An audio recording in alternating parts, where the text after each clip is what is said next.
जय श्री राम।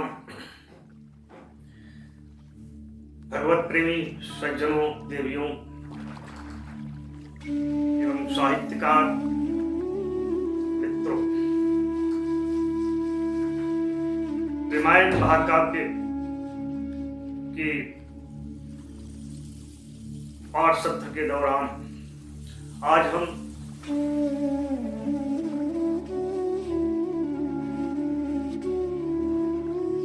महाराज दशरथ के मरण यानी उनकी मृत्यु से आहत अयोध्या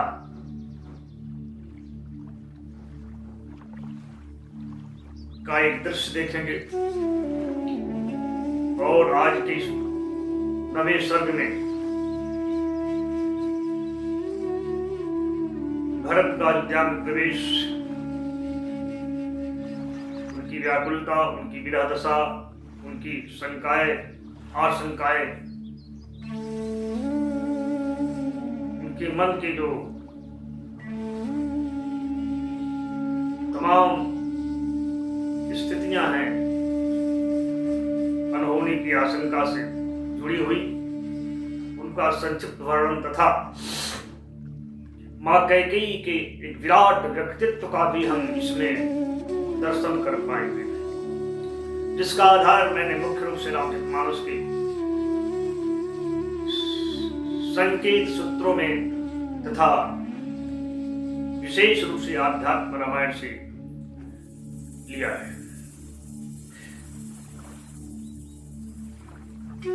उन तमाम संकेतों को जिन्हें हमने पीछे संकेतित किया है, उसका एक विराट प्रस्तुतिकरण, उसके व्यक्तित्व का एक अद्भुत पक्ष, जिसको स्तुति की तरफ हमने बलिदानी त्याग संबोधन दिया था, उसका परिचय प्राप्त करेंगे। और वह भी मां कैकेयी आत्मकथ्य के अंतर्गत वो स्वयं क्या सोचती हैं और समाज उससे इधर क्या देखता है। फिर हम मां कैकेयी और भरत का कठोर संवाद देखेंगे, साथ ही महाराज दशरथ के पार्थिव शरीर के अंत्येष्टि संस्कार के साथ ईश्वर का समापन देखेंगे। आइए हम पाठ करते हैं। ये छंद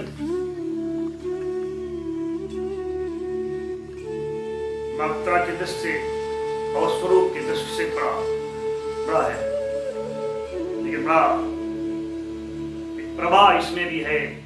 आपको लगेगा जैसे हम भोजपुरी का नहीं, वो हिंदी का छंद सुन रहे हैं। आइए हम इसे देखते हैं।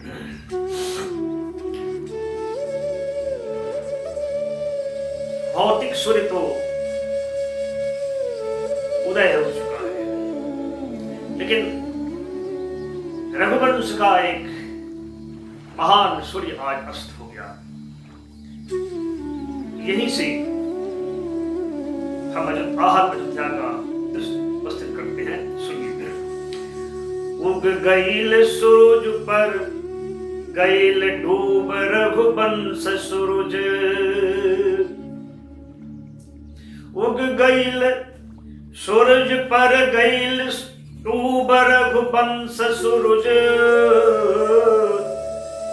छा गईल यचक के पोषण में अधियार घोर, कवने अवसर कर गईल कुटिल खिलवाड़ नियति, और बिहसत अधरन के हंसी छीन दे गईल लोर, बुत गईल हाय बायाग यनीठी के बाकिर, हर दिया यबो सुंगत, बुत गईल आग हाय, बुत गईल हाय बायाग अनीठी के बाकिर, हर हिया अबो सुनुगत, टूटल हर पग पायल, हर आंख यबो मुंह थक आंसू के लड़ी हाय, हर आंचल गील यबूहा, हर काजर घायल, हर आंचल गील यबूहा, हर काजर घायल, लागत सब महल भयावन, मरघट बियावान, कुमिलायल तुलसी बिरवायानन भाई भाई, सिसकत हर दरवाजा किवाड़, चूल्हा उदास, और बिलखत दीवार के चित्र, हवा बह साय साय। और दूसरी ओर उर्मिला, सुमित्रा, मांडवी, इस सब का एक दृश्य देखिए। ले पियर पियर मुख, पथराइल नैन यबो, ले पियर पियर मुख, पथराइल नैन यबो, उर्मिला बैठ चौकठ पर पिय के पथ निहार, कौशल्या और सुमित्रा के बेवायासो, खुद बरस बरस थम जात यपनिये हाय हाय। कोई पूछने वाला नहीं है, इतना आंसू स्वयं बरसते हैं, सूखते हैं, स्वयं बरसते हैं और स्वयं सूखते हैं। मांडवी मौन सहमल सहमल, बेकल हताश, कुछ दूर ठाड़ उर्मिला और यपलक निहार, चूपर अचानक बड़े बड़े मोती टप टप, अमुह ढांपी अंक में टकस गई आंचल संहार। उर्मिला की दशा मांडवी से देखी नहीं जाती, उसके नेत्रों से भी सावन की बरसात की झड़ी लग जाती है, और किसी तरह से वो अपना मुख ढक करके उन आंसुओं को अपने आंचल में समेट करके वहां से हट जाती है। कैकेयी अपने बहुओं की दशा देखकर बहुत चंचल हो जाती है, बहुत व्यथित हो जाती है, और यहीं से शुरू होता है उनका आत्मनिवेदन, आत्मकथ्य, आत्मचिंतन, और उसी के बहाने कभी उनके व्यक्तित्व का विराट पक्ष हमारे सामने रखता है। आइए देखिए। हो गई देख कई विकल चंचल मन ने, सोचती है क्या हमसे सचमुच में कोई अपराध हो गया, कोई अनाचार हो गया, क्या मेरे भीतर सचमुच में कोई छलावा था, स्वार्थ था, लोभ था, क्या हमारा राम प्रेम झूठा था, दिखावा था, ढोंग था। हो गए देख कई विकल चंचल मन ने, सचमुच हमसे हो गई हाय, कायनाचार का सचमुच ही हमें रहे, छलावा लोभ स्वार्थ का झूठ रहे, सचमुच हमारा राम प्यार, सचमुच मन में का रहे, सौतिया डाह रे। क्या मेरे मन में सचमुच सौतिया डाह था? अपनी सौत मां कौशल्या से ईर्ष्या, हमारी दीदी है, बड़ी दीदी, उनसे ईर्ष्या थी। बड़ी दीदी तो मां के तुल्य होती है। तो सचमुच मन में का रहे, सौतिया डाह रे का रहे, न भावत हिया राम होखे राजा। जी पसंद नहीं था कि राम मेरा राजा बने। लिहली छल से प्रतिशोध रे का दीदी से, सब मिटाहिया के साथ और तुलसी पूजा। हा दैव सकी का समझ भलाई निठुर जगत, यह निष्ठुर संसार भला क्या समझ सकेगा। हा दैव सकी का समझ भला ई निठुर जगत, हमरे आखन के नमी और हिया के गोर प्यार। लेकिन मेरा राम समझेगा, सारा संसार मुझे दोष दे, मेरे ऊपर थूके, मुझको कोसे, लेकिन मेरा राम समझेगा कि मेरा राम के प्रति जो प्यार था वो निष्कपट है। जग को से तू से भले मगर बाटे गवाह निज हिया राम के, जे हमार निष्कपट प्यार। मेरे निष्कपट प्रेम का साक्षी मेरे राम का हृदय है। संसार को जो समझना है समझे। ठीक है, मैं अपने राम को 9 मास उदर में नहीं रखा, अपना दूध नहीं पिलाया, लेकिन जब जब उसने मेरे आंचल को गीला किया है तब तब मेरी छाती में दूध उतर आया है। 9 मास गर्भ में राम न हमरे रहे सही, हम दूध पियवली नाव करा के ले आंचल, पर तब तब दूध उतर आयल हमरे छाती। अजब जब हुआ के कैलस गील मोर आंचल, जब जब हुआ के कैलस गील मोर आंचल। फिर अपने इस राम को मैं जंगल भेजने को क्यों मजबूर हो गई, इसका एक दृश्य देखें। क्यों अपने हृदय में 14 वर्ष वनवास भेजने के परिणाम स्वरूप वैधव्य कलंक सब संभालना पड़ा। काहे हम दिहली भेज राम के हा जंगल, काहे दिहली 14 वर्ष के विपिन बास, लिहली सहेज आंचल में विधवापन कलंक, अरे निज लुटा प्राण के कस्तूरी। अपने प्राणों का कस्तूरी श्वास लुटा करके क्यों मैंने उसे 14 वर्षों के लिए ही वनवास भेजा। अरे लिहली सहेज आंचल में विधवापन कलंक, निज लुटा प्राण के काहे कस्तूरी सुवास। वो मेरे प्राणों का कस्तूरी सुगंध था। पूरा ये राम ही जानता है, उसका हृदय जानता है, और कौन जानेगा। लेकिन क्यों ऐसा मैंने किया। ई मरण समुझ का सके मनुज वो पाथर ही, वो पत्थर हृदय मनुष्य इस रहस्य को क्या समझ सकता है। कौन पत्थर सदृश है। कैकेयी का राष्ट्र देखिए, उसका मानव प्रेम इन छंदों में देखिए, और एक नारी क्या होती है यह भी देखिए। ई मरण समुझ का सकी मनुज ऊ पाथर ही, ना बहे हिया में जिकरे निर्मल देश प्रेम। और निज मातृभूमि के बेदी पर जे भेंट चढ़े, ओ करे अनेक परिभाषायन गीत रूप ने। इसे कौन समझ सकता है।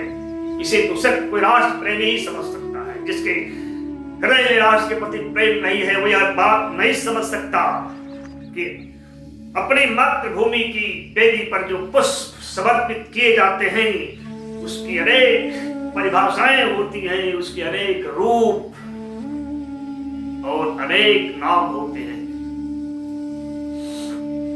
कर्तव्य राम के ना सीमित निज कौशल तक, मेरे राम, मेरे राजा राम, उसका कर्तव्य केवल अयोध्या तक सीमित नहीं है। कर्तव्य राम के सीमित ना निज कौशल तक। इसे आज के राजनीतिज्ञों को भी सुनना चाहिए। कर्तव्य राम के ना सीमित निज कौशल तक, पथ जोहत बन में कोल भील मुनि वृक्ष दीन। पथ जोहत, उनके रास्ते जो रहे हैं। पथ जोहत बन में कोल भील मुनि वृक्ष दिन, अरे मुनि वृक्ष दीन कर सकी बंधना राजनीति निज सीमा में। राजनीति राम को अपनी सीमाओं में कैद नहीं कर सकती है। यानी किसी राजा को राजनीति, किसी सत्ताधारी को उसको राजनीति उसे अपनी सीमाओं में कैद नहीं कर सकती है। उसकी सीमाएं तो बहुत विराट हैं। आप देखिए, कर्तव्य राम की नासे मित निज कौशल तक, पथ जो हत बन में कोल भील मुनि रिक्षदीन, कर सकी बंदना राजनीति निज सीमा में, अर नर से वो कर कर्तव्य न्याय अधिकार छीन।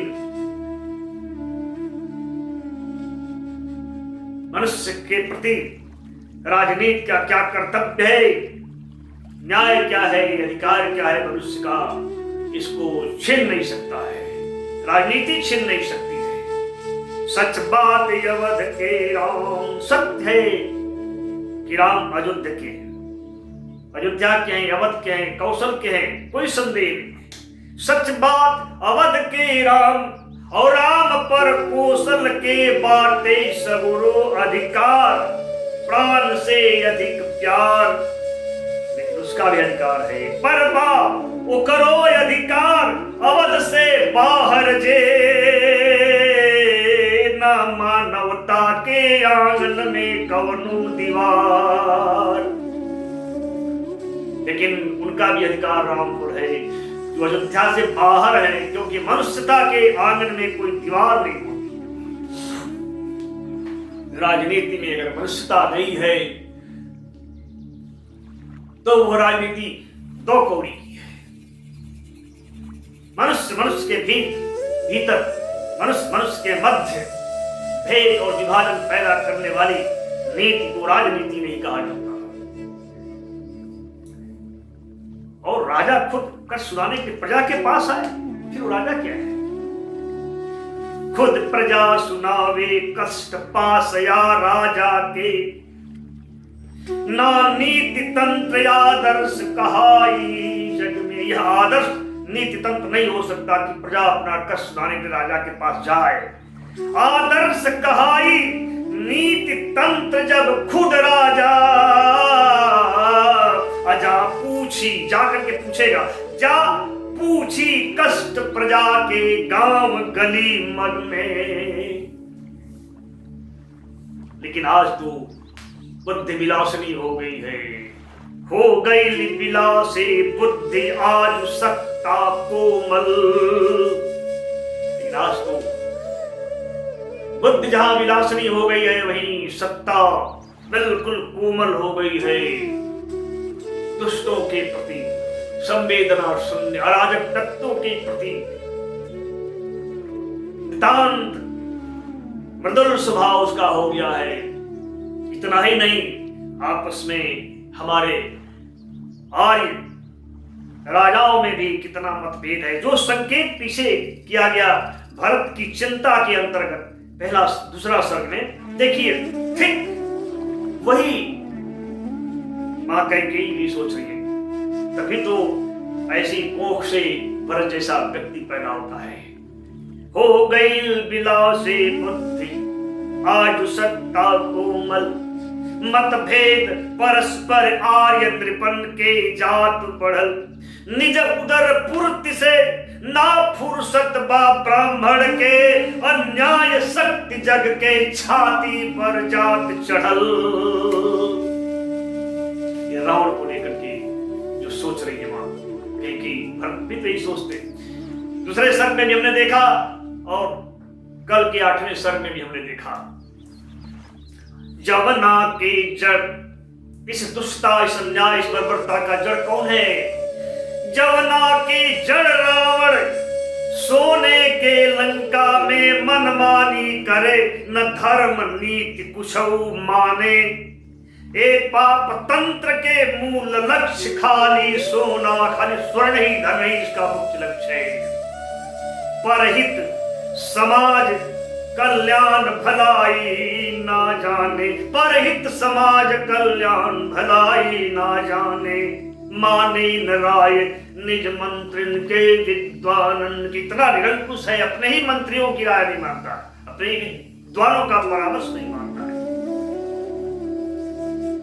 उसके राज्य में निर्धनों का, बदलतों का, शोषितों की कोई सुनवाई नहीं है। कवि, कलाकार, पंडित, जानी सबका अपमान हो रहा है। यही इस देश में भी होते रहा है आज से 10 साल पूर्व। माने न राय निज मंत्रिन के विद्वानन के निर्धन निर्बल पद दलितन के ना सुनवाए। कवि कलाकार पंडित ज्ञानी जनय सुरक्षित नारी जन के नित शील हरण कर प्रभुताए। और वह दुष्ट आर्य जाति के तमाम जो कमजोर उसके सामने पड़ते थे उन राजाओं का वध करके और कुछ को जिन्हें मजबूत समझता था साठ गांठ मित्रता करके छल पूर्वक कैसे दंडक वन में बक्सर में अपना सैन्य से स्थापित करता। बिल्कुल उसी चिंता कुछ भर सोचते हैं माता की कहानी अपने हृदय में बधी आर्य जाति के बाहर के कुछ राजन के कुछ से करियापन साठ गांठ हो के यमाथ दंडक बन बक्सर में स्थापित कर सैन्य शिविर खलताकत आर्य भूमि के अब टकटकी बाध। अब उसकी दृष्टि आर्य भूमि पर पड़ रही है, अयोध्या की धरती पर। मन बढ़ते रही ये तरे अगर जो राक्षस के, मन बढ़त रही ए तरे अगर जो राक्षस के बचिए न जियत ये को ऋषि मुनि निज आंगन में। गिरिराज हिमालय से दक्षिण महासागर तक जय सत्य खोज में रत निज मौलिक चिंतन में। पड़ गई अगर खल के पग आर्य भूमि पर जो, तो हो चली नष्ट मानव समता के नीति तंत्र। बेटी बहुवन के लगी सड़क पर खुललहाट, बह चली मध्य के धार पाई पशु शक्ति तंत्र। कितना भयावह दृश्य होगा अपनी मातृभूमि अपनी मातृभूमि का, और क्या क्या नुकसान हो जाएगा। मिट चली मुक्त मौलिक चिंतन सब धर्म न्याय आचरण सभ्यता संस्कृति निज खान पान। मिट चली मनुजता समानता निज स्वतंत्रता हो चली देश पर तंत्र गवा निज शान मान। लिए जरूरी रहे उचित ऐसे पहले, इसलिए यह जरूरी था कि वह ऐसा कर सके। अपने देश की सीमाओं में शत्रु घुसे उससे पहले ही दुश्मन को उसकी सीमाओं में घुस करके जड़ सहित उसका उन्मूलन कर दिया जाए। लिए जरूरी रहे उचित ऐसे पहले की करी साहस घुस पड़े शत्रु हमारे घर में। कर दी विनाश दुश्मन के शोर समेत यरे घुस हम ही एकाएक दुश्मन के घर में। घुस हम ही एकाएक मतलब उसे सावधान होने का अवसर न दें। ये है महारानी कैकेयी की राजनीतिक दृष्टि। उसी के घर में घुसकर यानी युद्ध इस धरती पर न हो, अपनी मातृभूमि पर न हो, अपने राष्ट्र की धरती पर न हो, ताकि यहाँ की कोई क्षति न हो। लिए जरूरी रहे उचित ऐसे पहले की कर साहस घुस पड़े शत्रु हमारे घर में। कर दी विनाश दुश्मन के शोर समेत यरे घुस हम ही एकाएक दुश्मन के घर में।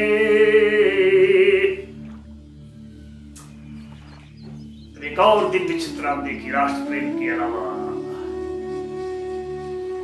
मानव प्रेम, विश्व मानव प्रेम से भरा हुआ हृदय मां कैकेयी का। माता कैकेयी कहती है मैं केवल मां नहीं हूं किसी पुत्र का, किसी पुत्र की मैं केवल माता नहीं हूं, किसी पति का केवल पत्नी नहीं हूं, मैं देश नागरिक हूं, छत्राणी हूं, कौशल रानी हूं। पहले मैं ये सबसे पहले मैं देश नागरिक हूं, देश की नागरिक छत्राणी हूं, कौशल की रानी हूं, और उससे भी पहले मैं एक स्त्री हूं जिसका हृदय विश्व भर का दर्पण होता है, जिसमें संपूर्ण जड़ चेतन सहित समग्र मानव जाति के आंखों का दुख दर्द दिखाई देता है। हम ना खाली भरमा सुत के पत्नी पति के, हम ना खाली भरमा सुत के पत्नी पति के, हम देश नागरिक क्षत्राणी कौशल रानी, हम नारी जे कर हृदय विश्व भर के ऐना, अरे झलके जे में हर हृदय आंख के दुख पानी, झलके जे में हर हृदय आंख के दुख पानी। और जब जब किसी ने ऐसा त्याग किया है, अपनी मातृभूमि के लिए जब जब किसी ने कदम उठाया है, तो उसके मार्ग में कम रोने पड़े हैं क्या, कम बाधाएं आई हैं क्या, मनुष्य के अहंकार ने उसे रोकने की कम कोशिश की है क्या। लोग तो हताश भी हो गए, अपने महत् लक्ष्य के प्राप्ति के उद्देश्य से बढ़ते हुए अपने कदमों को और उसके मार्ग में आने वाले विघ्नों को देख करके। कब मातृभूमि भा विश्व मनुज के पूजा पथ में रोड़ा नैखे बनल मोह नर अहंकार, कब नैखे भइल हताश बंधु परिजन कुटुंब। और कोई जब इतना त्याग करता है तो उसके भाई बंधु परिवार क्या हताश नहीं होते, दुखी नहीं होते। और मनुष्य का क्षुद्र प्यार जिसे वो मोह समझता है, वो उसने भी क्या उसके पैरों को बहकाया नहीं है। बहुत मुश्किल है इस मार्ग पर चलना, माँ कैकेयी जिस मार्ग पर चल रही है। कब मातृभूमि बा विश्व मनुज के पूजा पथ में रोड़ा नैखे बनल मोह नर अहंकार, कब नैखे भइल हताश बंधु परिजन कुटुंब, कब नैखे बाकवले पग नर के क्षुद्र प्यार।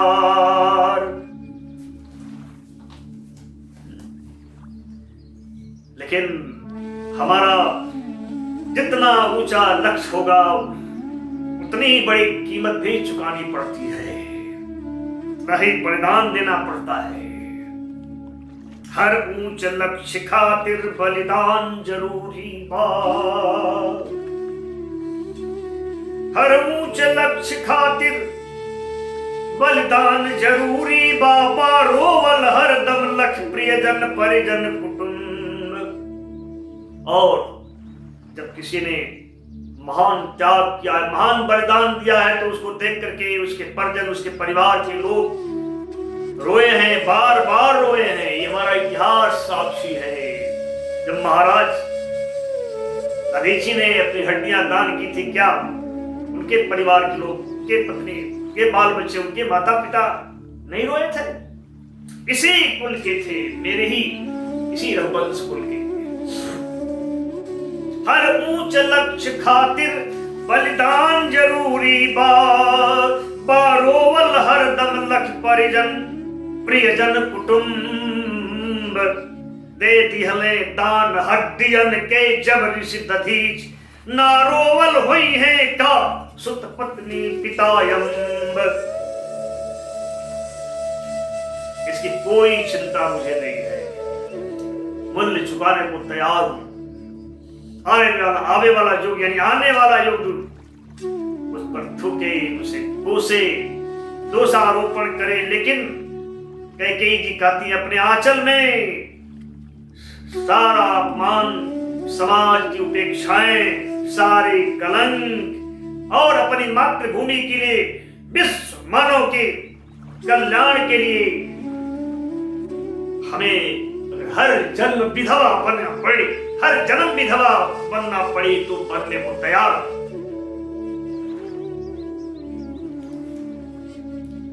आवे वाला हर जग थूके, कोसे दूसे पर आंचल में अपमान भिक्षा ले कलंक, निज मातृभूमि या विश्व मनुज के पूजा में। हमके कबूल हर जन्म विधवपन हर कुअंक।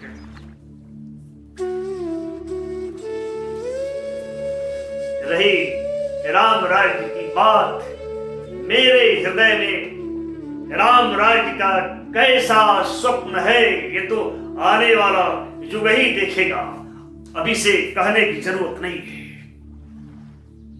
मेरे राम का राज्य कैसा होगा, उसकी शासन व्यवस्था कैसी होगी और उसका आधार क्या होगा, आने वाला युग अपनी आंखों से देखेगा नहीं।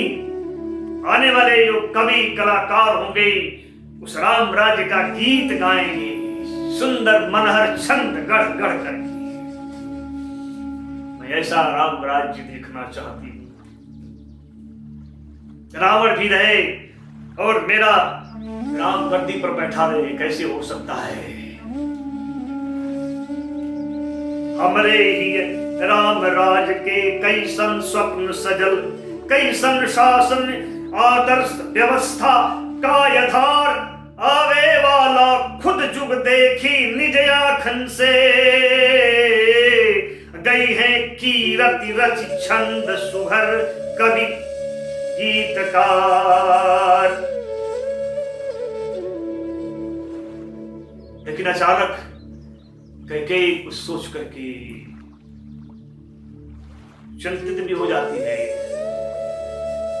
और सोच लेती भरत के प्रति, भरत का दिव्य प्रेम, भरत आने वाला है, कहीं भरत का जो राम प्रेम है उस राम प्रेम में हमारा राम अंधा होकर के पा गया, तब तो सारा गुड़ गोबर हो जाएगा, सारी योजना पर पानी फिर जाएगा।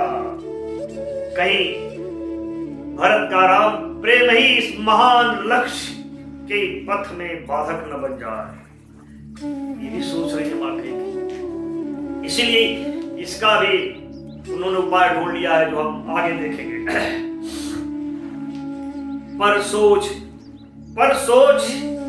कि भरत सुनि राम गमन हो जान,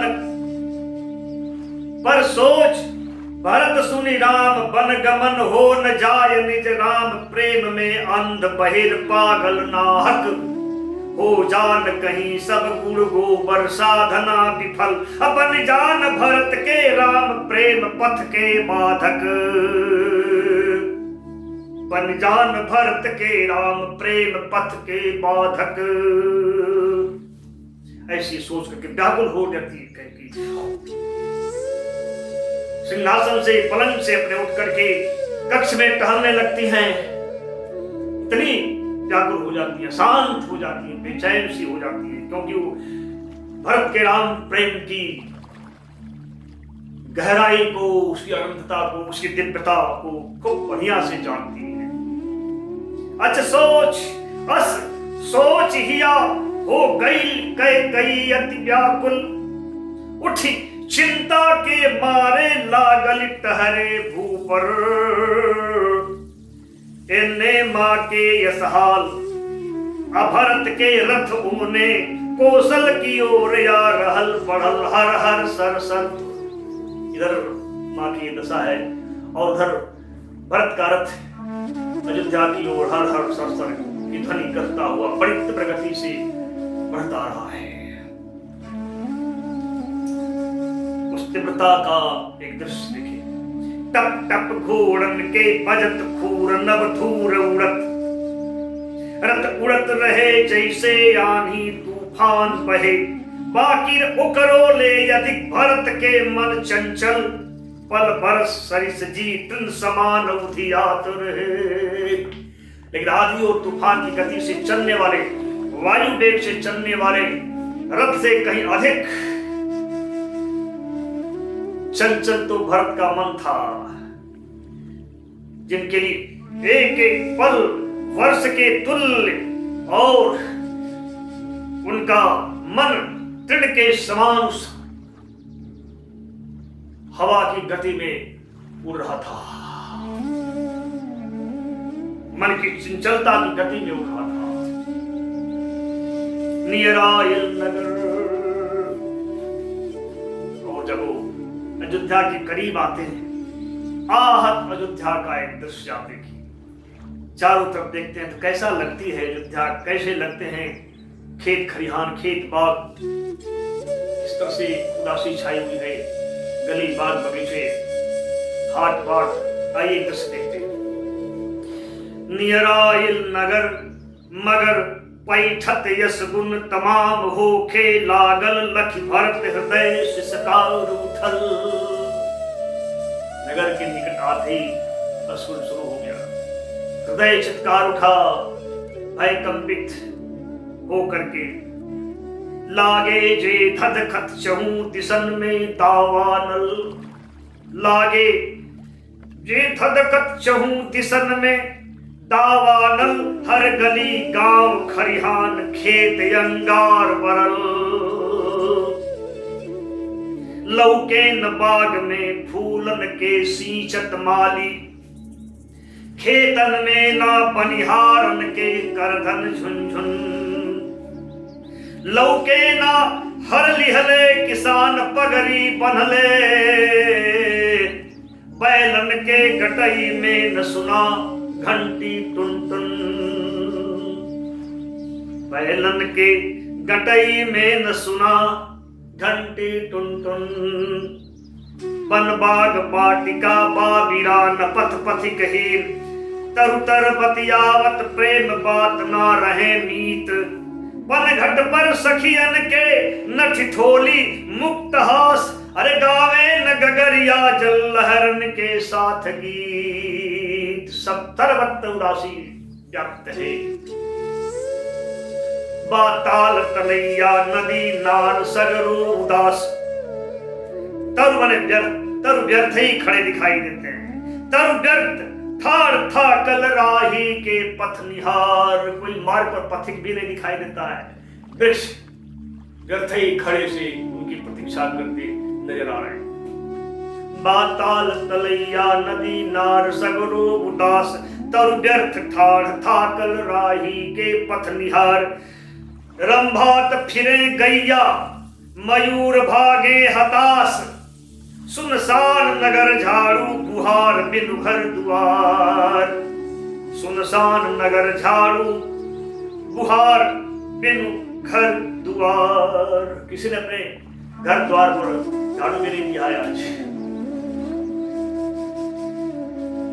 बंद कला उद्योग भवन हर विद्यालय। बंद कला उद्योग भवन हर विद्यालय। बंद हाट बाजार बंद बा मंदिर पट, चुप बहे मौन सरजू न दिखेले एक नाव। सरजू मौन बह रही, कोई नाव नहीं दिख रहा है सरजू धार पर। चुप बहे मौन सरजू, चुप बहे मौन सरजू न दिखेले एक नाव। ना सैर करत लौके एको जन पावन तट। चहुओर उदासल विप्रहीन हर घाट लगे। ब्राह्मणों का जमघट लगा रहता था, कहीं वेद का कहीं श्रुतियों का पाठ हुआ करता था। सब कुछ एक नीरव सन्नाटा व्याप्त है। चौगोर उदासल विप्रहीन हर घाट लगे। ना सुना कहीं पावन सुर में सुत वेद पाठ। तब शत्रु से भरत कहते हैं, लख बेकल कहने भरत, अरे अनुज का बात आजू। अरे लागे उजाड़ काहे कौशल के सकल ठाट।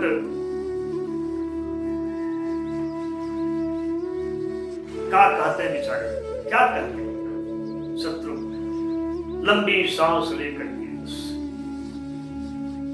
चुप हो जाते हैं बेचारे। भरत रथ हाँकने वाले सारथी से पूछ बैठते हैं, रिपुदमन कहे का रह गई ले दीर्घ सांस।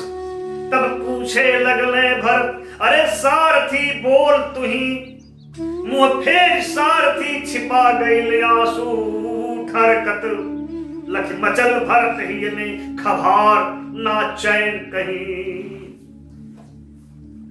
क्या जवाब दे सारथी, उसकी आंखों से आंसू बरस पड़ा और तब बेचारा अपने मुंह को छिपा करके घोड़ों को हाँकने में व्यस्त कर लेता अपने आप को, और भरत के हृदय में अजीब तूफान बढ़ पड़ता है।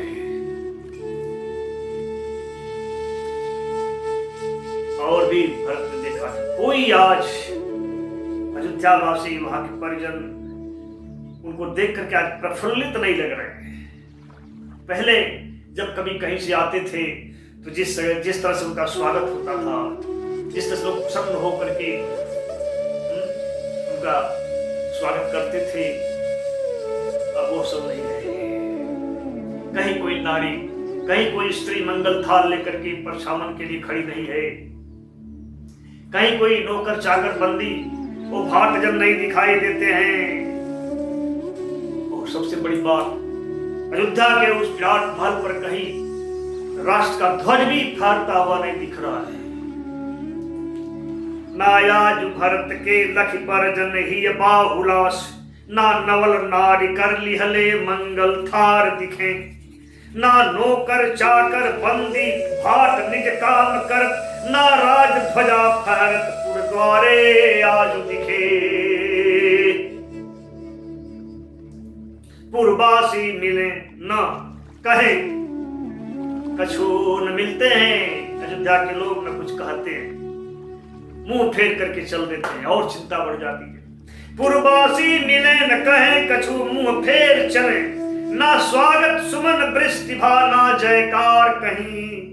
लौके हर मुह उदास लटकल हर नैन सजल, काना फूसी बाहोत भरत के देख कहीं। भरत को देख करके लोग काना फूसी करने लगते, हर मुख उदास है, हर नेत्र सजल है। तब तक भरत को देख करके एक शोर मच गया कि आ गए। नगर द्वार पर यह आवाज गूंजती है, लखे उनके शोर मचल पुर द्वारे आ गई ने, सुनि भरत हृदय ना जाने काहे गईल टहल। चलले भीतर आवत सुमंत मिलले उदास, लखी भरत प्राण सन पात गई जी धड़क उठल। प्रवेश करते हैं तो सुमंत जी मिल जाते हैं, वो भी उदास। फिर क्या था, भरत का हृदय दहल उठता है, कांप जाते हैं, दिल की धड़कन बढ़ जाती है, धा करके लिपट जाते हैं, पूछ बैठते हैं उसे लिपट करके, ये पीला मुख आपका क्यों है तात। धा लिपट सचिव से सिहर भरत लगले पूछे, काहे मलिन मन और पीत बदन तू आज तात। का बात नैन लागल बा तुहार लाल लाल। रात भर सोए नहीं, क्या बात है, नित लाल, मन उदास, चेहरा बिल्कुल पीला हो गया। क्या कोई अशुभ बात सुनने वाला हूं क्या। धा लिपट सचिव से सिहर भरत लगले पूछे, काहे मलिन मन पीत बदन तू आज तात। का बात नैन लागत तुहार बाल लाल लाल। का सुनब आज हम तुहसे कौनो अशुभ बात। इसी तरह से अपने आंखों से उमड़ते हुए आंसुओं को रोक करके सुमंत मौन भरत को देख रहे हैं, कुछ कह नहीं पा रहे। कैसे कहें, जो कहा जाने वाला था बड़ा कठिन था कह पाना। कौनो विध लिहले रोक लोर बेकल सुमंत, कही जात न कसहू रहे भयानक कठिन बात। लखिमौन सचिव के भरत सशंकित रो परले और पूछ बैठे, कैसे बाने पित मोर बात कहू साच तात। पिताजी कैसे है तात, सत्य बात बोलिए, कुछ छिपाइए नहीं। पिता का ही समाचार क्यों पूछा भरत ने पहले। ये है अनहोनी का एक संकेत, निश्चल हृदय को प्राप्त हो ही जाता है। हे तात बताते हैं, सचिव बताते हैं, लेकिन कैसे बताते हैं सोचिए। कहते हैं जहां जीवन का सारा रहस्य छिपा हुआ है, जहां संसार का कोई तमाम चिंता संताप, हर तरह के जीवन की जंजाल नहीं है, कोई भाव बाधा नहीं है, और जिसे योगी ज्ञानी मुनियों जन के लिए समझना बड़ा मुश्किल है, तुम्हारे पिता वहीं चले गए उसे मृत्यु के मुंह में, लेकिन मृत्यु शब्द का प्रयोग नहीं करते, मर गए ऐसा नहीं करते। कैसे बोलते, हे तात छिपल जीवन के जहवा हर रहस्य, जहवा जग के जंजाल न भव बाधा चिंता, जोगी ज्ञानी मुनियों खातिर जे हवे यगम, चल गईले तहमा सतपालक धर्मी तोर पिता। बस क्या था, भरत का हृदय हाहाकार करता हुआ, चित्कार करता हुआ सा रो पड़ता है, सारा शरीर सूख जाता है। पिता पिता चिल्लाते हुए बिल्कुल थर-थर बिल्कुल कांपने लगता है उनका शरीर, और धरती पर गिर पड़ते हैं। ऐसे गिरते हैं जैसे किसी नदी के तट पर स्थित बाढ़ के कारण कोई वृक्ष गिर जाता हो।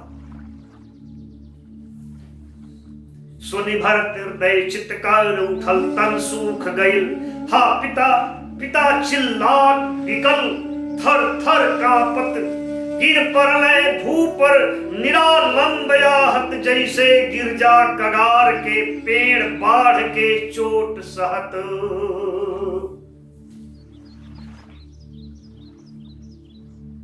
फिर बिलखे लगले भरत कहते अस फूट फूट, हाथुह के अंतिम बेर न सकली देख पिता,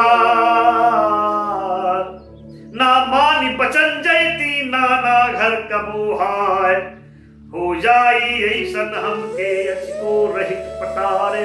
पता रहता कैसा हो जाएगा, तो आपकी बात मान करके भी मैं नाना के घर नहीं जाता।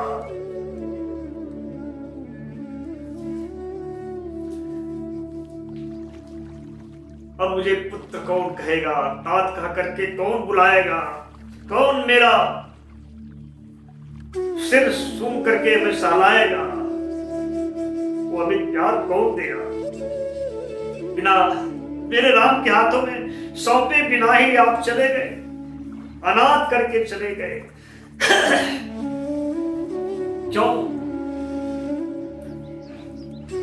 अब के हम के कही पुत्र तात नित बोहराई, सुहराई सूंघी सिर हमार करी अमित प्यार। हे तात राम के हाथ सौंपले बिन हमके, निपटे अनाथ करके काहे दिहली विसार।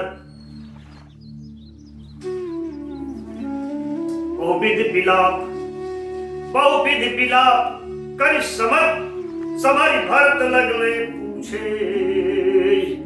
फिर तो रोते हुए फिर थोड़ा अपने को संभाल करके भरत पूछने लगते हैं, पिता के मृत्यु का कारण क्या है, क्यों मर गए, कैसे मरे, क्या हुआ अचानक मेरे पिता, मेरे वीर बहादुर पिता को,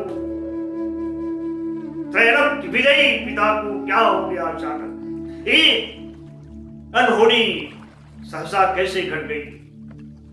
बहुविध बिलाप करी समर भरत लगने पूछे, कवने कारण पित मरण, कहा अब तात राम। और राम कहा है, अब उहे मोर गति शरण, छाह पितु बंधु सजे, तक पग जिन करना मिलल कबो जी के राम। पिता की मृत्यु अचानक क्यों हुई? मेरे भैया राम भी तो नहीं दिखाई दे, वो कहाँ है? वही तो मेरे सब कुछ है, वही मेरे शरण है, वही मेरी छाया है, वही मेरे पिता हैं, जिनके पैरों को त्याग करके मुझे जिंदगी में कभी आराम मिला, न मिल सका, न मिलेगा। कहाँ है भैया राम भी तो नहीं दिखाई दे रहे हैं।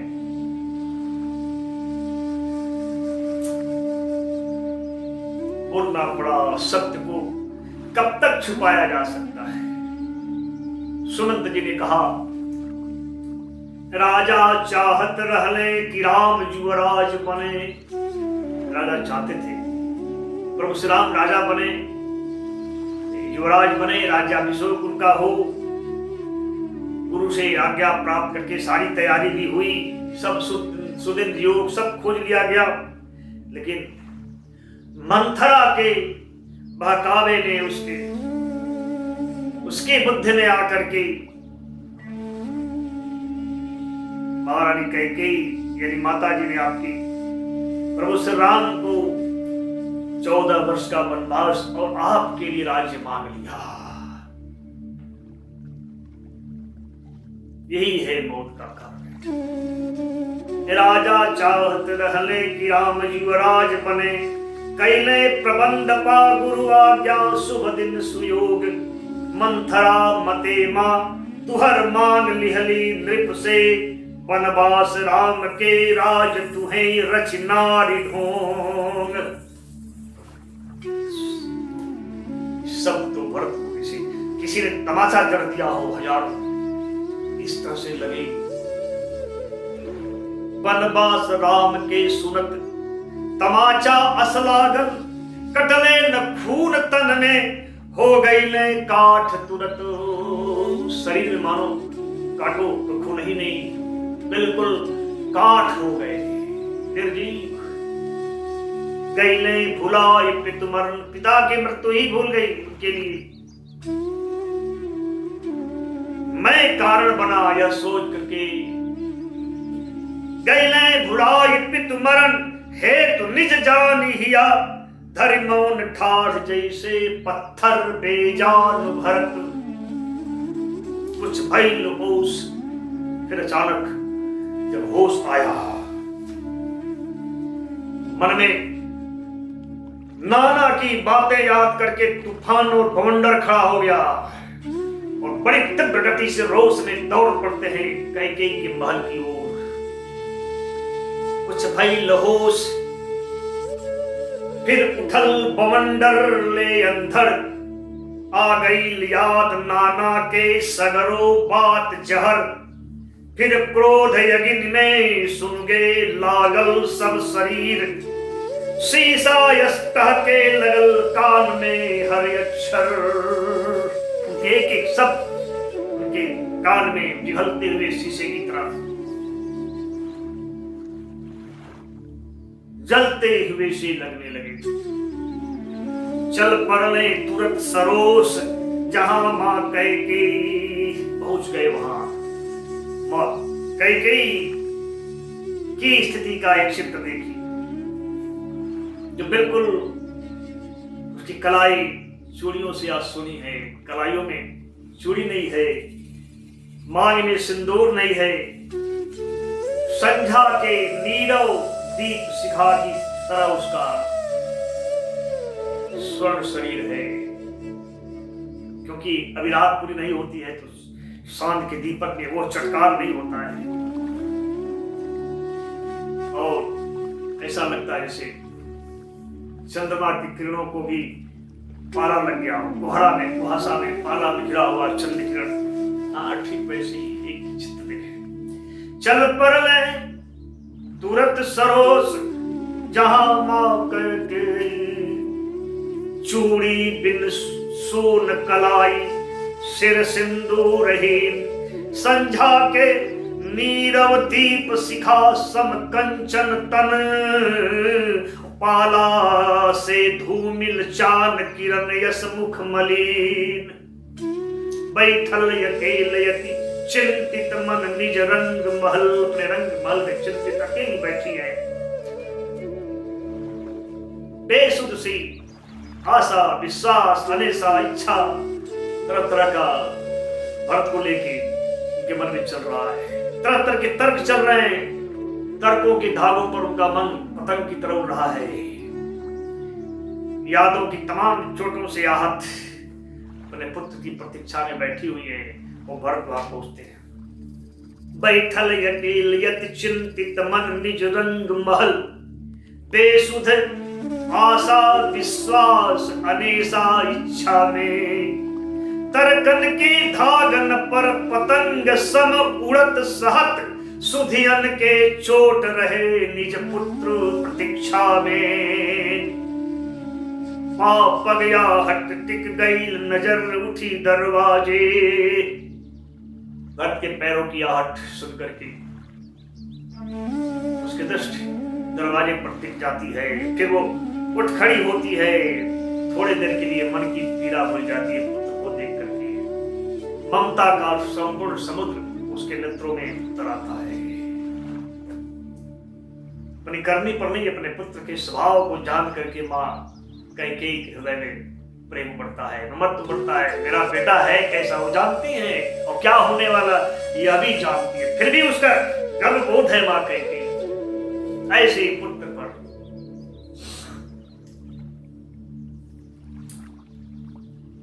पग या हट्टिक गई नजर उठ दरवाजे, सुत के लखी छन भर गई भुला पीरा मन के, ममता के सगरो सावन नयनन में समेट, सींचे लागल हो ठाढ़ एक टक सुत तन के, पुत्र के शरीर को अपने ममता के सागर से सींचने लगती है, लगता है कि मत का सागर उसके आंखों में उमड़ आया हो, सींच रही हो, यानी फूट फूट करके कैकेयी का हृदय रो पड़ता है।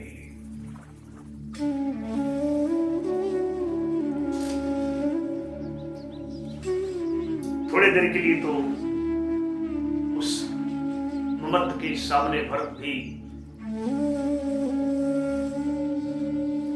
कमजोर पड़ जाते हैं। एक दृश्य देखिए, ना जाने कैसन रहे आंख के का जादू, मां कैकेयी की आंखों को का न जाने वो जादू कैसा था, वो आकर्षण कैसा, वशीकरण कैसा था। यही है हृदय का निर्मल हृदय, और उस हृदय में जो प्रेम है उसकी निर्मलता का प्रभाव है, जिसको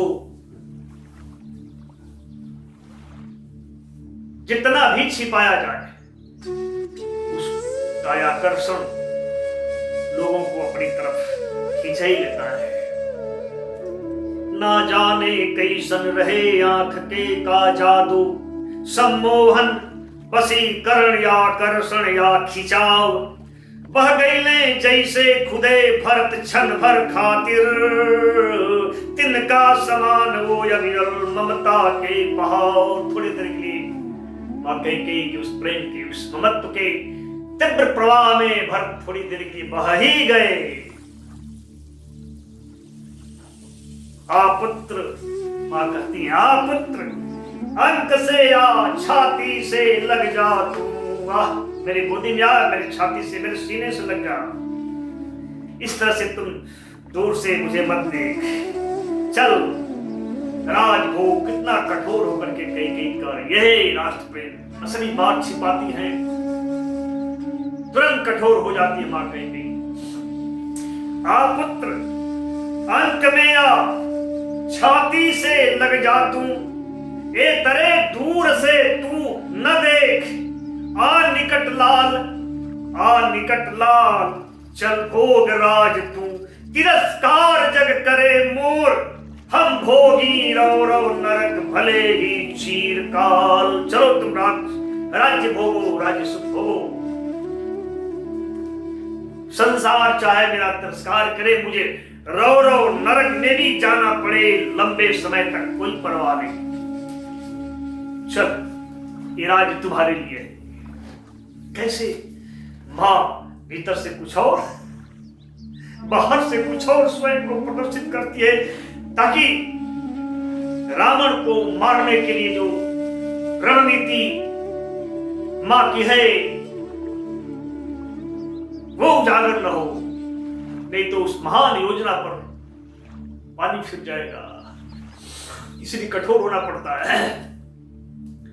कर पुत्र, हे बेटा, मेरे हृदय के स्वप्न को साकार करे। सपना मैंने देखा था कि तू राजभोग, सब झूठ बात है, लेकिन मां यही कहती है संसार के समक्ष, कर पुत्र सपन साकार, अरे जे के साजत तू बल अनार में जीवन के हर गली डगर।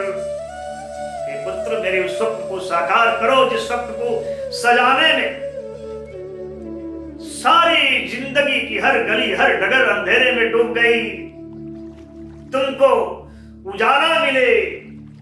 इसलिए वो जो प्रेम दीपक है मेरे हृदय में तुम्हारे लिए, बिना बाती और तेल और बिना स्नेह के जल जल करके स्वयं घुट घुट करके किस स्थिति को प्राप्त हो गया है तो नहीं समझेगा। कर पुत्र सपन साकार, अरे जे के साजत डूबल अंधार में जीवन के हर गली डगर। पत्तों के मिले अजोर ए लिए दीपक के, बिन बाती तेल स्नेह रहल घुट घुट के जर। दीपक के स्नेह को तुम नहीं समझोगे जो बिना बाती तेल के घुट घुट करके जल रहा है। उस प्रेम को तुम क्या समझोगे यदि नहीं समझोगे? संसार भी नहीं समझेगा। लेकिन मां कहती कुछ और है, उसका रहस्य कुछ और है। और कर उठा बढ़ल सुतवूर कई कई, जैसे ही जग गई ने भरत की सपना जैसे टूट परल।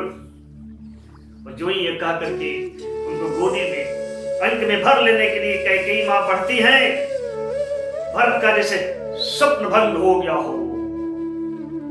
वो भी जो पत्थर से खड़े थे, मां के चरणों को तो जरूर उनकी धूल को अपने सिर पर लगाते हैं, लेकिन अचानक उनके हृदय का घाव फूट पड़ता है और उनके मुंह से निकल पड़ता है। मां के चरणन के धूर शीश पर रख व्याकुल कहले, जस ही के घाव पाक के फूट परल। का कहना है?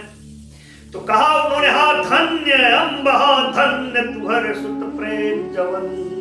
धन्यवाद, तुम भी धन्य हो और तुम्हारा पुत्र प्रेम भी धन्य है, जिसने इस पवित्र कुल खानदान के न्याय को, इसके कुल धर्म को और अपने पति के शरीर को खा गया। ऐसा पुत्र प्रेम और ऐसी धन्य मां कहां प्राप्त हो है? तुम मुझे राम के पेड़ से, उनके प्रेम से वंचित करके, जैसे जल से मछली को वंचित करके अब तुम अजली में जल लेकर के सींच रही हो, उसे जीवन देना चाहती हो। हा धन्य जम्ब, हा धन्य तुहार सुत प्रेम जवन, खा गई न्याय कुल धर्म और निज पति शरीर। हा छीनी राम के प्यार, काढ़ जल से मछली, अब ठाड़ उलीचत ले अंजुरी में शीत नीर। हमने जिंदगी भर जिसे अमृत भरा हुआ कलश समझता रहा, वही हलाहल विस्घट निकला और फुट गया।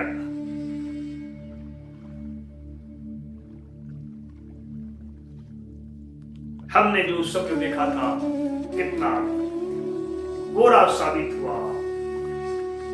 एक धरती का एक ठोकर आज उस स्वप्न को नष्ट कर दिया। हाय नियति, हा जनली, जे के सुधा भरल हम कनक कलश, ऊ निकल हरा हल घटहा गिर के फूट परल। हा सचमुच कोरा झूठ रहे सपना हमार, धरती के ठोकर लगल झनक के टूट परल। यथार्थ एक चोट मेरी कल्पनाओं को के महल को ध्वस्त कर दिया। कल्पना थी राम राजा हो गए, मैं उनका सेवक बनूंगा। हे मां, अरे तुम सोने के केचुल ओढ़ी हुई तुम्हारी ये ममता है, नागिन की तरह है तुम्हारा वात्सल्य, जिसने अपने ही ममता दुलार को डस लिया, अपने ही राम को, जो राम मुझसे प्रिय थे तुमको। केचुल के कंचन के केचुल ओढ़िहाय वात्सल्य तोर, अपने ममता दुलार के कस डस गई ले। अरे सचमुच ब्रह्म होना नारी हृदय गति जान सके, जननी हननी आखिर कैसे बन गई ली। अरे अपनी ही जननी हननी कैसे बन गई, सचमुच में विधाता भी नारी के हृदय की गति को नहीं जान सकते हैं।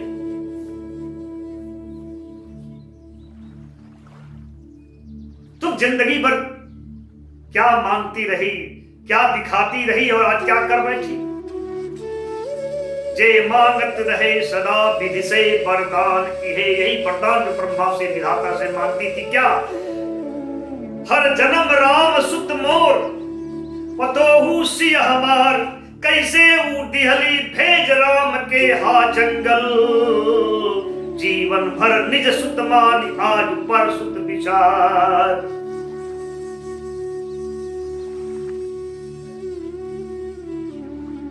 करमुह करिया का देख अम्ब गदहा मनावरे माँ, अब मुझे क्या देख रही है, काला मुख करके मेरे हृदय पर तो कलंक पोत दिया तुमने।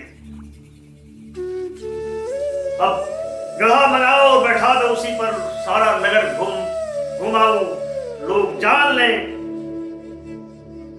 कि ये भरत हमारा बेटा कैसा है, हमारे लायक, हमारे योग्य वही महान है, जिसके कारण पिता की मृत्यु, भाई का निष्कासन लोग देख लें कि ये अयोध्या का राजा जा रहा है गधे पर बैठ करके। कर मुह करिया का देख अम्ब गधा मंगाओ, हमारे लायक जग में वाहन अनुरूप हुए, पितुघात बिंदु के निष्कासन जे करे खातिर, पितुघात बंधु के निष्कासन जे करे खातिर, हो गई देख ले जग सगरो जे भूपई है। मां कहते भरत चुप रहा भरत, इस तरह से मेरे हृदय को मत बेध अपने कठोर शब्दों से। चुप अरे भरत ए तरे बेध मत शब्द तीर, शब्द बाण चला करके इस तरह मत देखो। दे दंड अगर कैले हो की यह अनाचार, जग करे घोर अपमान, जग करे घोर अपना अपमान मोर पर, तू मत कर तू का जाने रे माँ के ममता या दुलार। बिल्कुल माँ की कैकेयी के जो वचन हैं, इसके दोनों अर्थ आप साफ साफ देख सकते हैं। बाहर से इसका कुछ और अर्थ है, भीतर से कुछ और अर्थ है। तुम क्या जानोगे भरत, शब्दों का बाण मत चलाओ। अगर मैंने कोई अपराध किया है तो दंड दो, भोगने को तैयार हूं, लेकिन इस तरह से सारा संसार तो मुझे अपमानित करे तुम मत, क्योंकि तुम मां के ममता और दुलार को क्या समझेगा। ये मां का ममता दुलार केवल भरत के प्रति नहीं है, मेरा राम के प्रति भी जो ममत्व है उसको तो क्या समझेगा, क्योंकि पुत्र केवल तू ही थोड़े है, राम भी मेरा पुत्र है। और वो प्रेम बलिदानी प्रेम है कि क्या मूल्य चुका रहा है तुमको समझ नहीं आएगा। इसे दो शब्दों में बात कर रही है मां कैकेयी को। देखिए, अरे चुप अरे भरत चुप अरे भरत ए तरे भेद मत शब्द तीर, दे दंड अगर कैले होखी यह अनाचार, जग करे घोर अपमान मोर पर, तू मत कर तू का जाने रे माँ के ममता या दुलार। काहे हम दिहनी भेज राम के हा जंगल, मैंने राम को क्यों जंगल भेजा तुम नहीं समझेगा, क्योंकि जान रहे कि मैं ऐसा बोलूंगी तो भी भरत नहीं समझेगा मेरे लिए भेजा। वो कहा भी है चलो गद्दी पर बैठो, लेकिन फिर भी माँ कैकेयी बोल रही है, बाकी कोई इसको नहीं समझे। लोग यही समझेंगे भरत के प्रति प्रेम को बोल रही है। कैकेयी का प्रेम कितना विराट है संपूर्ण मानव जाति के लिए, ये तो परोक्ष में है। काहे हम दिहली भेज राम के हा जंगल, तू समझ न सकले पुत्र कैकेयी ने है मल्हे पुत्र। कैकेयी के निर्मल प्रेम को तू नहीं समझ सका, मैंने क्यों राम को जंगल भेजा। और राम के पद यानी चरणों में जो तुम्हारा एक त्याग है, राम का प्यार बना हुआ दिखाई दे रहा है, उसमें मेरा ही खून है, वो मेरे ही दूध से बना है। तुम्हारा यह राम प्रेम कहीं बाहर से नहीं आया। काहे हम दिहली भेज राम के हा जंगल। बड़ा गर्व की अनुभूति भी कर रही है अपने भरत के दिव्य छत्र को देखकर, अपने बेटे के इस त्याग को देख करके। मां तो त्याग कर ही रही, बेटा भी राम के प्रेम में स्वयं को किस तरह से जी रहा है, दोनों में कोई अंतर नहीं है। देखिए, काहे हम दिहली भेज राम के हा जंगल, तू समझ न सकले पुत्र कैकेयी ने अवल। बहुत राजपद त्याग और राम के प्यार बनल, तोरे में हमरे खून हवरिये दूध विमल।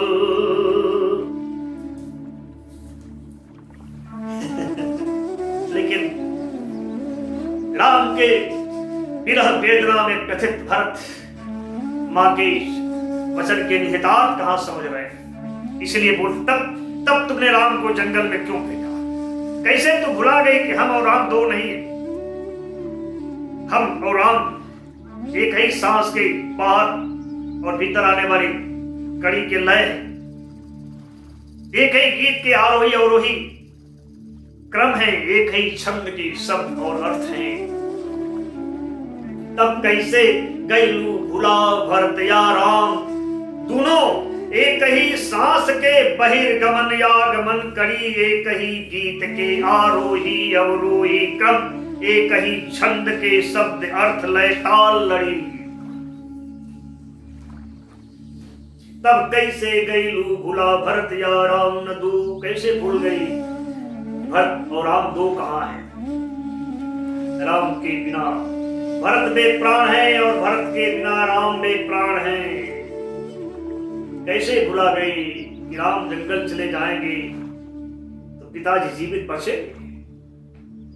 तब कैसे गईलू भुलाओ भरत या राम न दू, बिनु राम भरत में प्राण भरत के राम प्राण।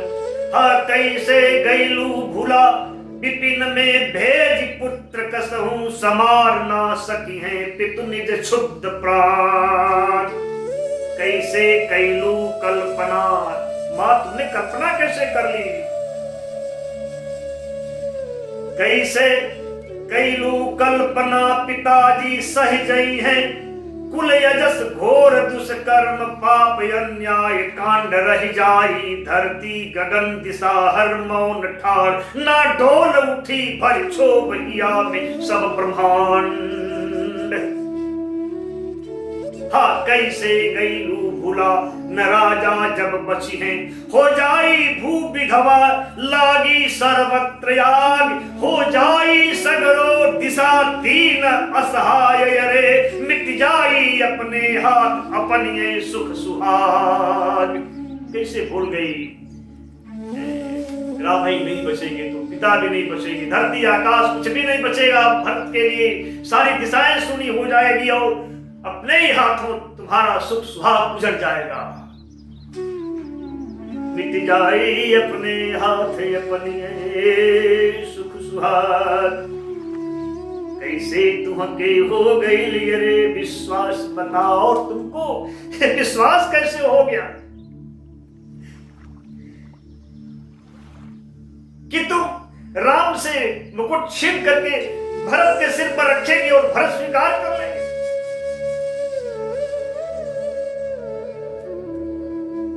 कैसे भुला गई सूर्य वंश की कुल परंपरा को। हाय मां तूने क्या कर दिया, कैसे तू अके हो गई। अरे विश्वास बता, मंजूर भरत के राज मुकुट, तज राम प्यार जेठे सुतया छत का लघु के अधिकार। बोल ए परंपरा में दिहरू कैसे आदि बार, इच्छा तुहके जो रहे बने के महारानी। अरे तुमको महारानी बनने की इच्छा थी तो तुम्हारा यह पुत्र इतना कमजोर नहीं था, इतना असमर्थ और इतना भीरू नहीं था, इतना निर्बल नहीं था। अरे हजारों हजारों मुकुट मैं तुम्हारे चरणों में ला करके न्यौछावर कर देता, सारी धरती तुम्हारे चरणों में मैं रख देता।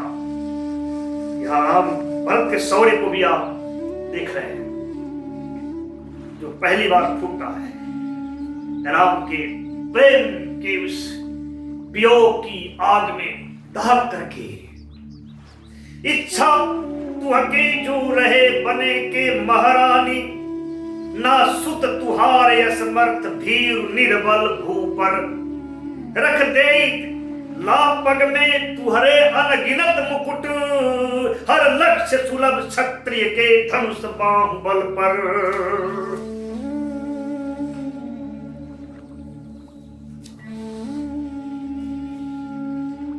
हे मां, दूसरे का होम करके स्वयं सोमरस हैं तू पी रही है। तुम्हारे हृदय में दुर्बुद्धि कैसे आई? बोल। हे मां, पहले तो तुम ऐसी नहीं थी, कहां गया वो तुम्हारा तब त्याग, वह भोली भाली त्याग मूर्ति, निष्कपट हृदय गंगा के समान निर्मल पावन मन। आज तूने स्वार्थ और छल से अपने ही आंचल को काला कर लिया और मैंने भी मुंह पर काली पोत दिया। ये तुम्हारा कौन सा रूप है मां? पर कर दूसरा के होम अम्ब, तू सोम पिए आयल तुहरे ही में कैसे दुर्बुद्धि बोल।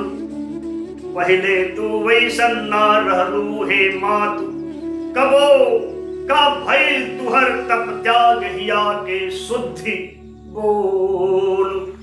खो गई कहाँ वो त्याग मूर्ति भोली भाली, निष्कपट हृदय गोमुखी गंग संपावन मन। कर करिया स्वार्थ छल से निज निर्मल आचल, मुह पोत नील हमरे आखिर रूप कवन। तभी तो वहीं पर कुंवरी आ जाती है बंधन करके, उसको लगा कि बड़ा सम्मान मिलेगा।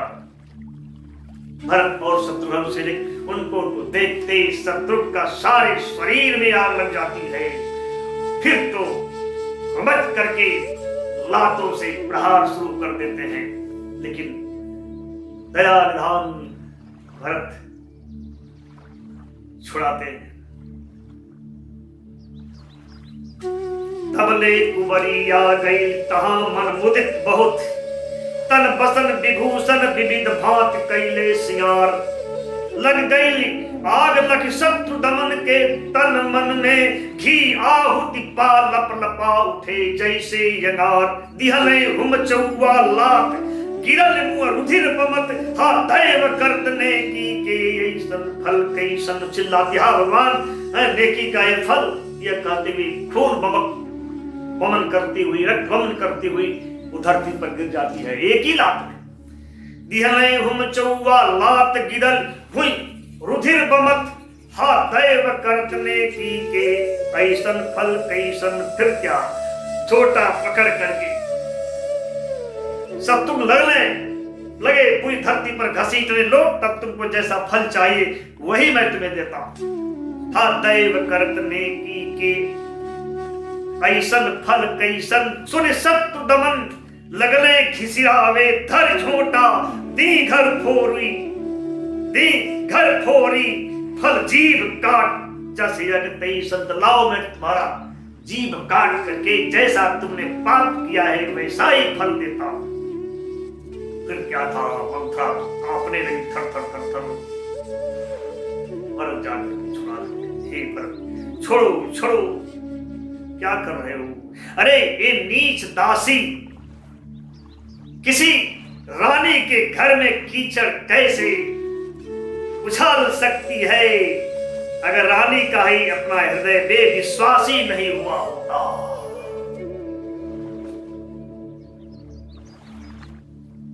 सोनिका पिगैल मंथरा लगल चिहरे अपार, दिहले छुड़ाई जा भरतात मत करू ऐसन।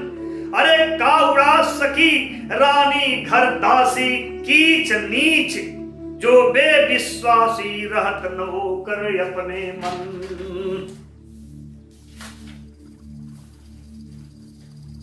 फिर चलने सानुज वहां जहां मां कौशल्या। फिर भरत शत्रु को लेकर के मां कौशल्या के कक्ष में जाते हैं। कैसी है मां कौशल्या, वहां एक दूसरे देखिए। फिर चलने सानुज वहां जहां मां कौशल्या, तन मलिन बसन विवरण व्याकुल मुख कृष शरीर, लागे जैसे जे कोमल कनक लता ऊपर पर गई अचानक बायकाश से बर्फ गिर। बैठल चिंता बैठी है। हे पुत्र, अपने राम को सोचती, तू मेरी गोद सुनी करके जंगल चला गया, पति स्वर्ग चला गया वैधव्य की पीड़ा को छोड़ करके। अब तो डर लगता है कि बिना राम के भरत भी जिंदा रहेगा कि नहीं। भरत के प्रेम को कौन नहीं जानता है? आखिर वह भी तुम्हारे प्रेम में अपना शरीर पिता की तरह छोड़ करके चला जाएगा। बैठल चिंता रहाय पुत्र करी गोद सोन, चल गई विपिन पति सर्ग छोड़ वैधव्य पीर। अब डर लागे जे बिना राम के भरत पुत्र जी पाई, आकी तेज चली वो शरीर। क्या मां कौशल्या सोच रही है कि क्या कैकेयी ये नहीं जानती थी अपने पुत्र के इस प्रेम को? फिर उसके हृदय में कुबुद्धि कैसे आ गई? कुबुद्धि, दुर्बुद्धि। आखिर इतनी वीरांगना, बुद्धिमान, कृतज्ञ रानी दासी के अधीन कैसे हो गई? का जानत रहे कैकेयी नाम निज पुत्र प्रेम, आ गई लिया में कुमति अचानक तब कैसे हो गई भला मंथरा उदासी के बस में, अचरज छत्राणी धीर वीर रानी कैसे। तभी भरत आके उनके चरणों में गिर पड़ते हैं।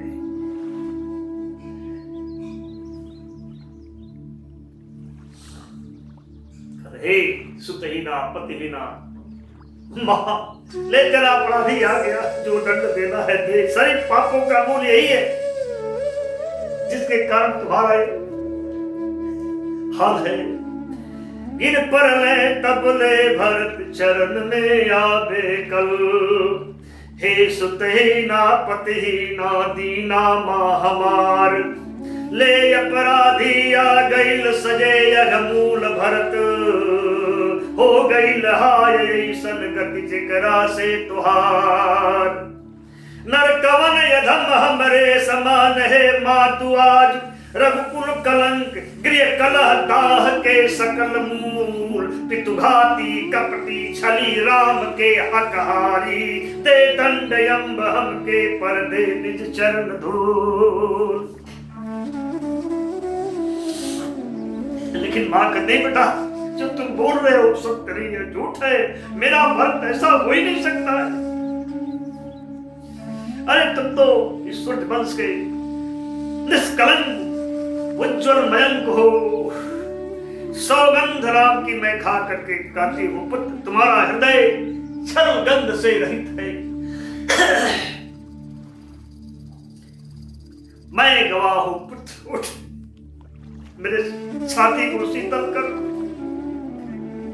हाँ झूठ, अरे सब झूठ लाल तू गंगा जल, तू सूर्य वंश के निष्कलंक उज्जर मयंक, सौगंध राम के हृदय तोर छल गंधहीन, बानी गवाह हम पुत्र था जुड़ा उठ मोर अंक।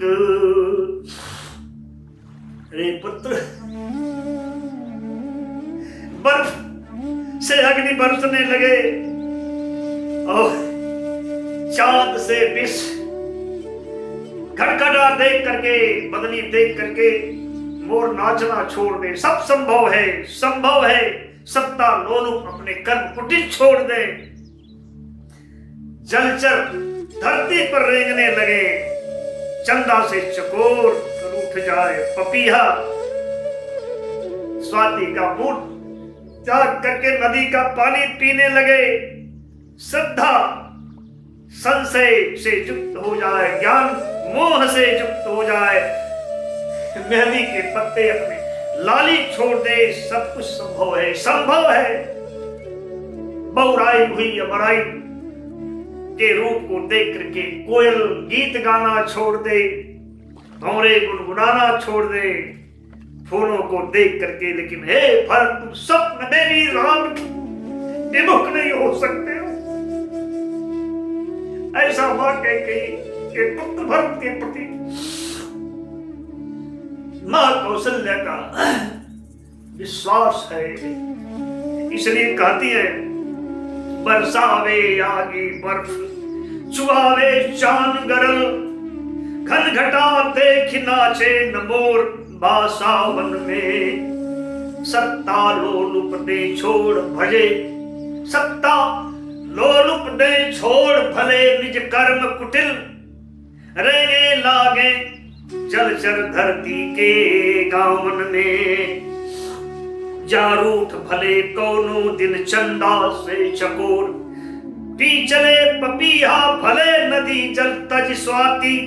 ना सके मिटा श्रद्धा संशय ना ज्ञान मोह। श्रद्धा का कार्य संशय मिटाना, लेकिन नहीं मिटा सके। ज्ञान मोह नहीं मिटा सके। सब संभव है। ना सके मिटा श्रद्धा संशय ना ज्ञान मोह।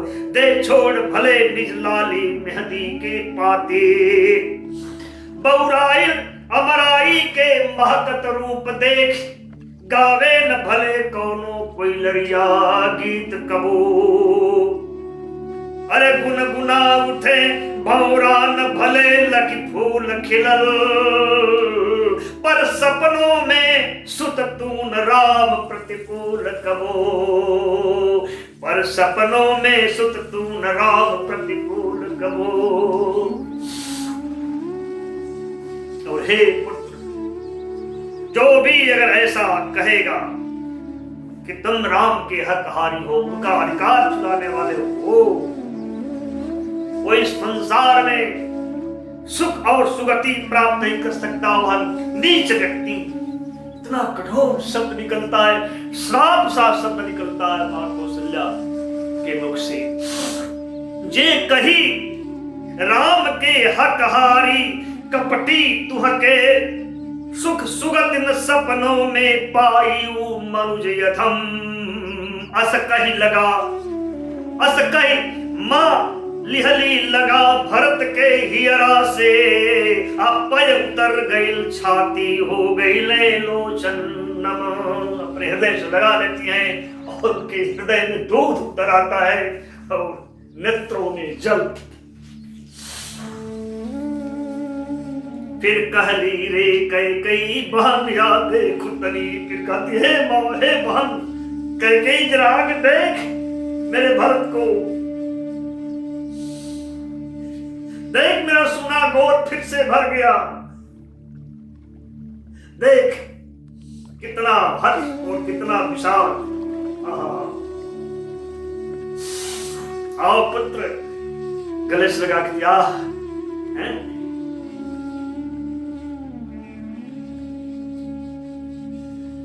फिर कहली रे कैकेयी बहन या देख तनी भर गई रे फिर से हमार बासून गोद। रे हर्ष और कितना विषाद बाया जुहाय। वर्ष कर आ पुत्र राम यस दे तू हमके नेह मोद। आओ पुत्र, तुम मुझे राम के जैसा प्रेम और आनंद दो। पाके तो के हो गई पुत्र शीतल छाती। वापस जैसे मिल गई राम आके हमके, तू उहे खाली नाम भिन्न बय रूप एक, तू माँ के घर के हार मगर दो, तू माँ के घर के, तू माँ के घर के हार मगर सोना एक। हे पुत्र, तुमको पा करके जलती हुई छाती आज शीतल हो गई, ऐसा लगता है मेरा राम वापस मिल गया। हे पुत्र, तुम दोनों एक ही हो, तुम वही हो, राम ही हो, केवल नाम में अंतर है, लेकिन वय यानी उम्र और रूप तो एक ही है।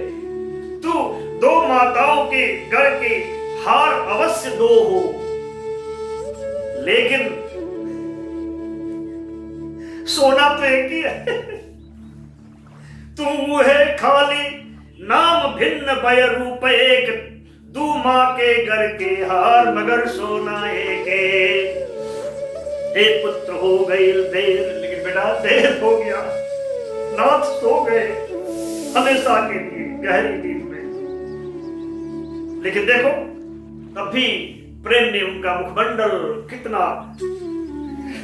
दमक रहा है।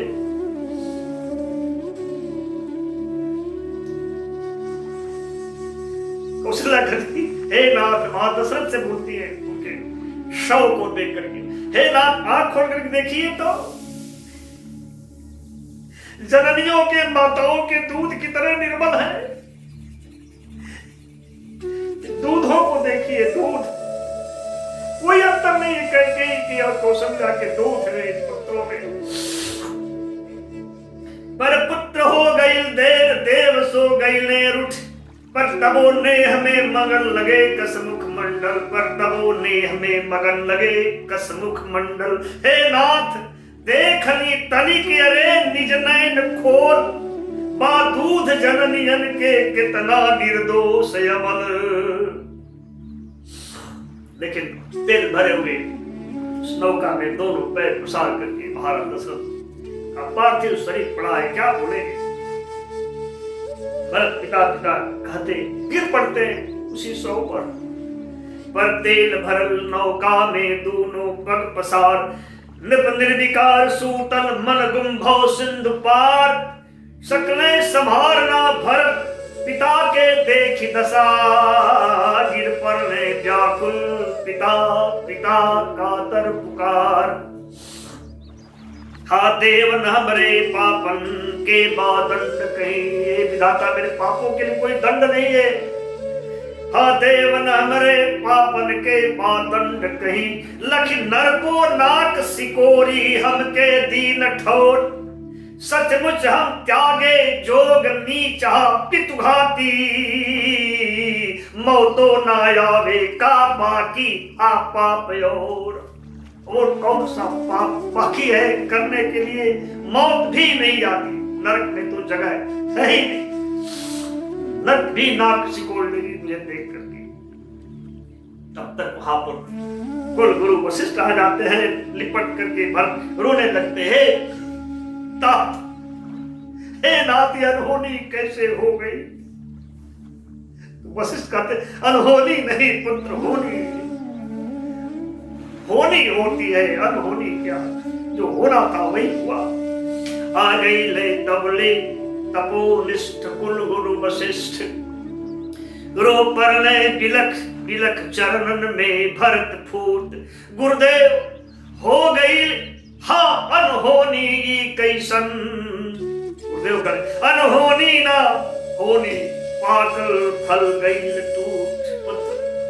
अनहोनी नहीं, होनी हो गई, पका हुआ फल वृक्ष को छोड़ करके गिर गया।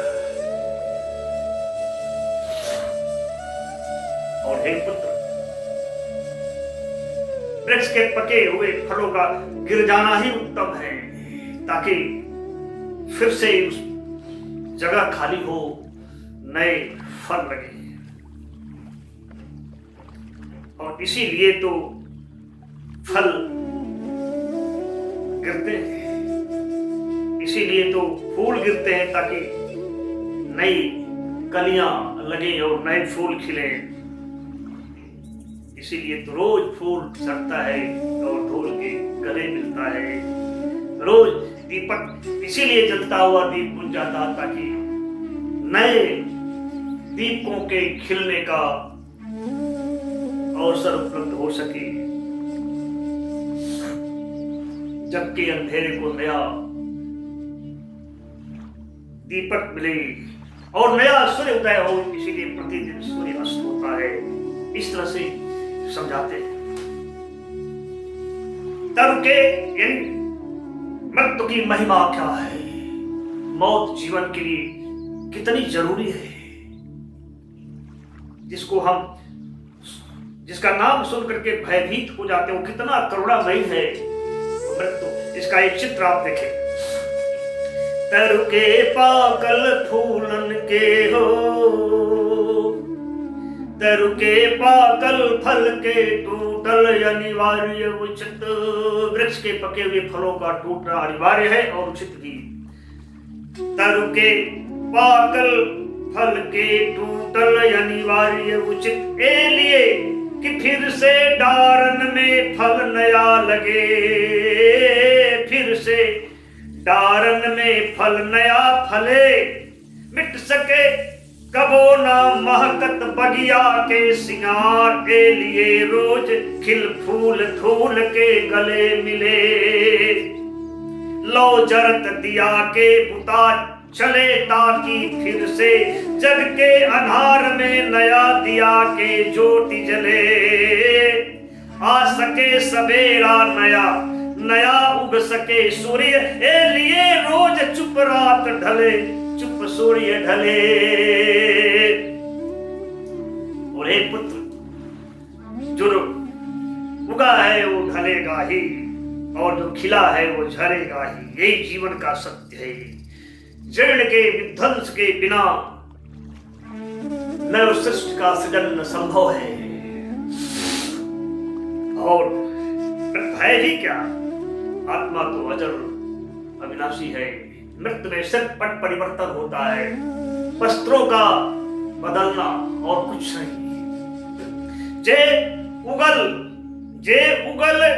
ढली अवस और झरी हर फूल खिलल। संभव न जीर्ण के ध्वंस बिना नव सृष्टि सृजन। अजय अमर अनासी नित्य जीव का शोक पुत्र। बहुत मौत में मात्र जीर्ण पट परिवर्तन। तू देख पिता के ओर तनिक निज आंख खोल कर देख पिता की तरफ। जीवन में मृत्यु भी सत्य की तरह ही कठोर है। ये मौत जीवन का कठोर सत्य है, इससे बचने का कोई उपाय नहीं है। लेकिन मृत्यु तो बड़ी दयामयी है, बड़ी करुणामयी है। उसके नैनों में जो हिलोर है ना, वो देखो कितना कोमल है, उसमें कितनी ममता है, कितनी दया है। जरा विचार करके तो देख, झांक करके देख। तू देख पिता के ओर तनिक निज आंख खोल। मौतो जीवन में सत्य और लाश ऐसन कठोर, पर बड़ा दयामयी ममतामयी माँ के समान। बड़ा करुणय करे नैनन के हर हिलोर। हे बेटा, जरा विचार कर। जो देत प्यार ना मौत सृष्टि के समय समय पड़ जात सृष्टि में कीट घर्त भू नरक बास। अगर मौत समय समय पर सृष्टि को अपना प्यार नहीं देती तो समस्त सृष्टि में कीड़े पड़ जाते और भयंकर दुर्गंध पैदा होती। धरती नरक बन जाती, चारों तरफ जो असह्य दुर्गंध फैलती। हे पुत्र, सृजन के ओठों पर फिर कोई सुरभित सुहास तुम्हें नहीं दिखाई देता। जो देत प्यार नाम मौत सृष्टि के समय समय पड़ जात सृष्टि में कीट करत भू नरक बास। छा जाइत चारों ओर असह दुर्गंध सड़न। ना दिखत सृजन के ऊठन पर सुरभित सुहास। और सोचो, बुढ़ापे को अगर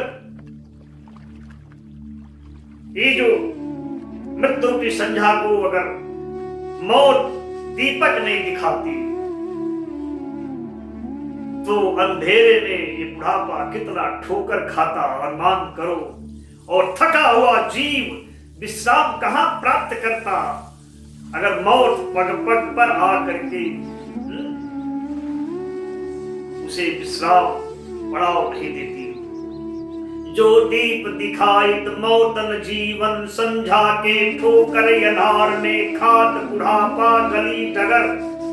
का पाइत थाकल जीव पथिक यापन पड़ाव, ना दीत मौत या पग पग पर विश्राम अगर। ए लिए शोक तज दाह कर्म कर, चल पितुके रोवे लायक ना पिता तोर सदगुण अगार। धर्मी तेजस्वी सत्य प्रति निज वचन पार, तन राम प्रेम में त्याग गईले भव सिंधु पार। हमारे पिता शोक करने योग्य नहीं है, चलो दाह संस्कार करो। फिर तो गुरु का आदेश प्राप्त होता है और विमान सज जाता है। पा गुरु आज्ञा सब दाह कर्म के साज सजल, सज गई शिवालय यस क्षण में नृप शव विमान। सब सोहे, और वो जो शव है कैसा लगता है विमान पर, सब सोहे जैसे शिव समाधि में लीन मगन। संग लोग करत ले झाज शंख जय नाद गान। सरजू तक चंदन अगर फूल रच चिता बनल, अस लगे कि जैसे सोहत सुरपुर के सीढ़ी। फिर प्रदक्षिणा घी पृष्ठ आग, फिर दहक उथल, फिर भस्म हो गई एक और रकुल पीढ़ी। रकुल का एक और